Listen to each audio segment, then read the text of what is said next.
السلام عليكم ورحمة الله وبركاته. ازيكم؟ أتمنى تكونوا جميعا بخير. النهاردة إن شاء الله هنعمل فطاير السبانخ، وهنعمل كده الشكل ده اللي هو كعكات السبانخ. عجينة طرية وهشة. إن شاء الله تتابعوني وتجربوها وتعجبكم. هندوق مثلا من دي اهي السبانخ كده بالشكل ده. العجينة تحفة وطرية، وطعم السبانخ بالخلطة اللي أنا هوريها لكم إن شاء الله طعمها حلو. عشان نعمل إن شاء الله فطاير السبانخ، دي 5 ربطات سبانخ. غسلت فرمتهم، بعد كده غسلتهم كويس ونقعتهم في مية مغلية حوالي كده 10 دقايق. وبعد كده صفتهم زي ما انتم شايفين البخار كده طالع. ننقعهم في المية المغلية دي عشان نتخلص من نسبة من الحديد، عشان فيها كمية حديد كتيرة يعني، فبننقعها في مية مغلية عشان نتخلص من جزء، عشان ما يبقاش فيه ضرر. هنا عندي 4 حبات من البصل بحجم متوسط. فرمتهم بالشكل ده. عشان اعمل فطاير السبانخ لازم السبانخ والبصل يكونوا متصفيين كويس من المية. فهحط على البصل حوالي معلقة صغيرة من الملح، وهنقعه فيه حوالي 10 دقايق. وكذلك هحط على السبانخ معلقة صغيرة من الملح، وهقلبها كويس فيها وانقعها كمان 10 دقايق. وبعد كده ان شاء الله هرجع لكم واقول لكم هنعمل ايه. هنا السبانخ بعد ما حطيت عليها معلقة صغيرة من الملح وقلبتها كويس فيها، هبتدي ان انا افرك في السبانخ بالشكل ده. لاحظوا ان المية بتنزل منها. بعد ما اعمل كده افركها كده كويس في السبانخ، هبتدي ان انا امسك كبشة كبشة من السبانخ في ايديا، بين ايديا الاتنين، واعصرها كويس من المية واحطها في طبق تاني. وهعمل نفس الموضوع بالنسبة للبصل اهو. شايفين المية اللي بتنزل منها اهو الشكل ده المية. هعمل نفس الموضوع في البصل، عشان ما ينفعش نحط السبانخ كده في الفطاير عشان ما تنزلش المية بتاعتها جوه الفطيرة.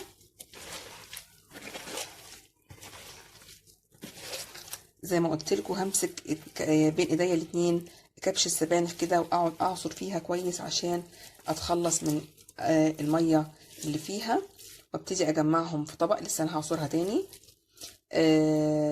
وهبتدي ان انا اجمعهم في الطبق واخلط البصل على السبانخ. هنا بعد ما فرمت عفوا عصرت السبانخ والبصل، حطيت معلقة كبيرة مليانة ونص من السماق، مكعب مرقة دجاج، معلقة صغيرة مش مليانة قوي من البهارات، وكمان هنحط عصير ليمون وملح الليمون ده حسب الرغبة. هنحتاج كمان دي اختياري، دي مكعبات من اللحمة. قطعت اللحمة مكعبات صغيرة، وبعد كده اديتها صدمة في الزيت. سخنت شوية زيت ونزلت بيهم على اللحمة عليهم وقلبتهم وسويتهم في حبة مية وملح. طبعا ما ننساش نحط ملح وفلفل اسود. ونحط اللحمة مستوية جوه الفطاير. انا هنا بس في قطعة كبيرة هقطعها صغير، انا عاوزة يكون حجم اللحمة بالشكل ده. زي ما قلت اللحمة دي اختياري، بس بتدي طعم حلو للسبانخ. هحط اللحمة كده عليهم، بس بعد ما في حاسة ان في قطع كبيرة فهقطعها شوية وهقلبهم كويس مع بعض. حطيت هنا على السبانخ طبعا زي ما قلت لكم ملح وفلفل اسود حسب الرغبه، ومعلقه كبيره ونص من السماق، معلقه صغيره ممسوحه بهارات. حطيت 5 معالق كبار من الليمون، ومعلقه صغيره ونص تقريبا من ملح الليمون. زي ما قلت لكم الليمون وملح الليمون ده اختياري.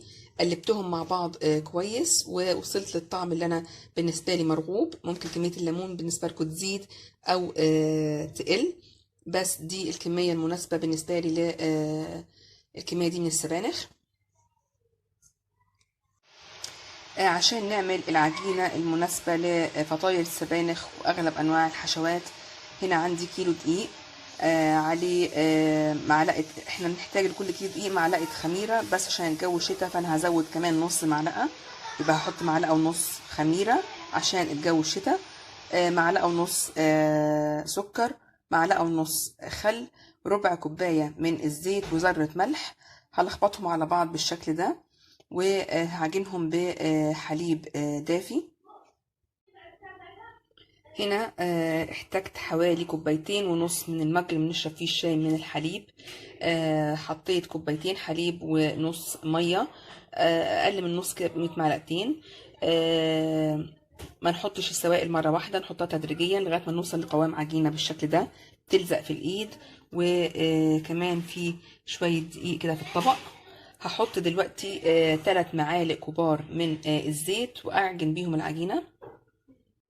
خلاص كده العجينة اتلمت معايا ب3 معالق الزيت، لميت بواقي الدقيق. يبقى المكونات اللي حطيناها كيلو دقيق، هنحتاج معلقة ونص من الخميرة عشان الشتاء، في الصيف هنحط معلقة، معلقة ونص سكر، ذرة ملح، ومعلقة ونص من الخل. هغلف دلوقتي العجينة بالزيت، وهغلف كمان الطبق بالزيت واسيبها تخمر. في كذا شكل فطاير السبانخ. هنا دهنت الرخامة مسحة زيت وفردت العجينة رقيقة بالشكل ده اهو. هشيل كده الطبقة دي وهغطي السبانخ وابتدي ان انا الفها رول.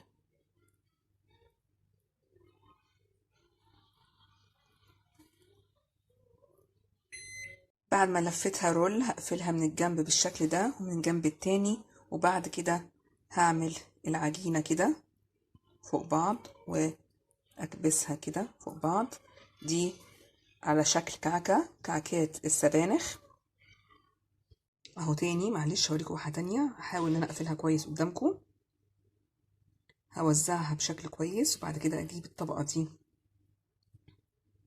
او نبتدي من تحت الطبقه دي كده نضغط، وبعد كده هنعمل كده ونقفل من الجنب التاني ونقفل الاطراف بشكل كويس.